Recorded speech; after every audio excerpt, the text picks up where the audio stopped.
உலகத்திலே சிறந்த கிழமை எதுன்னு சொல்லுங்க? ஞாயிற்றுக்கிழமை. ஏன்னா மற்ற நாள் என்னதான் வீட்டுல சமைச்சிருந்தாலும் கொண்டிருந்தாலும் அது நின்று சாப்பிட்றதுக்கு நேரம் இருக்காது. ஆனா இந்த ஒரு நாள் பிடிச்சு சாப்பாடு சமைச்சு தட்டுல சோத்தை போட்டு குழி வெட்டி குழம்பு ஊற்றி ஒரு குழப்பி அதை அப்படியே கை நிறைய அள்ளி வயிற்றுக்கு முன்னாடி மனத்தை வச்சு மனசை நிரப்பி அப்புறம் அள்ளி சாப்பிட்ற சுகம் இருக்குல்ல,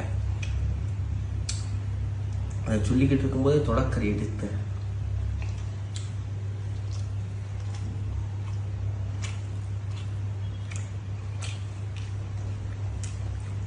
ஏன் வாரத்துக்கு 4 ஞாயிற்றுக்கிழமை வரக்கூடாதுங்கிற மாதிரி இருக்குங்க மனசு. எல்லாரும் மனசாக சாப்பிடுங்க. முட்டையில் கொஞ்சம் நாட்டுக்கோழி குழம்பு ஊற்றுமா?